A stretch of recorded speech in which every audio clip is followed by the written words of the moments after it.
Hello everyone, my name is Jayaditya. This is a quick walkthrough of the current state of my AI project, or version 2 of Project J.A.V.I.S.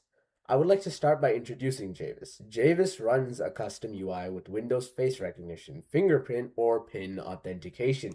Behind the scenes, everything runs locally. There's a Python-based backend powered by my own small language model. J.A.V.I.S also has the ability to converse over voice.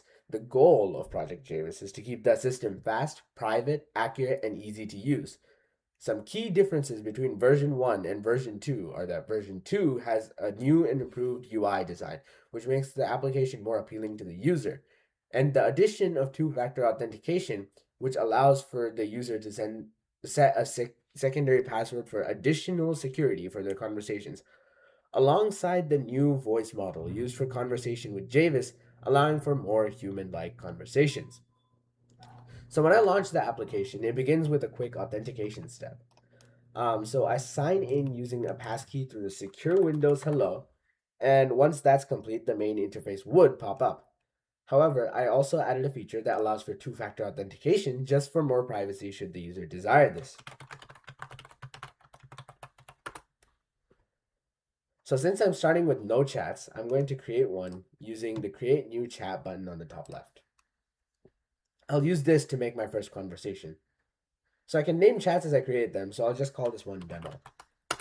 Each chat keeps its own memory and stays separate from the others. So inside this demo chat, I can ask something like, what's my name? The assistant pulls that up from my saved user settings.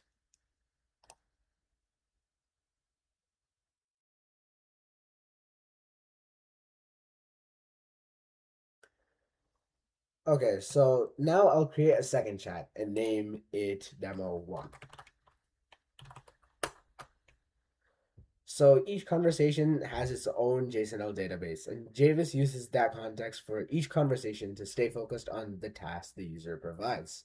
So inside demo1, I'll ask something different, like, what's the current time?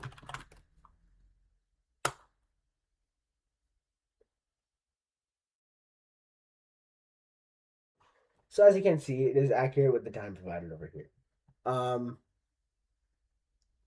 so now, if I switch back to the first chat, as you can see, everything I still asked and everything it still said is still over here and it's still saved. So now if I don't need a chat anymore, I can delete it. So for example, this little red X over here will allow me to delete the demo one chat. I'll delete demo one by clicking this button over here. So the interface is also customizable. I can adjust the transparency of this window for on-the-go use cases. For example, if I want to read some text behind the screen, I could adjust the opacity of this to be able to describe what's behind J.A.V.I.S's window without having to physically move J.A.V.I.S and move J.A.V.I.S back to be able to type to it. I can also adjust the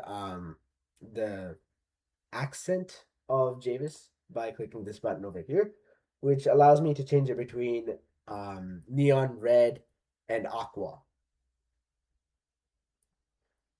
So the last feature, or the last main feature that I added to version 2 is the option to talk to J.A.V.I.S. And over here, I will demonstrate the new and improved J.A.V.I.S voice model.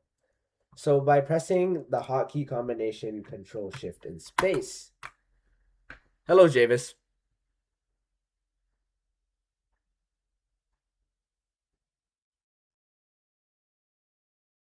Hello. How can I help you today, Jayaditya? As you can see, it responded back with how it can help me, and it responded with my name, and it responded with the new and improved voice, which is a change from Microsoft David. And this is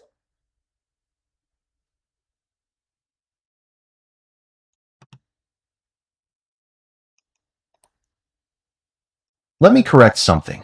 I am J.A.V.I.S, not Javis, and I'm an AI assistant here to help you. I'll be happy to assist you with anything you need. What can I do for you? and as you can see, it also has persistent voice mode, which allows for me to chat with J.A.V.I.S without having to ever press the hotkey combination again.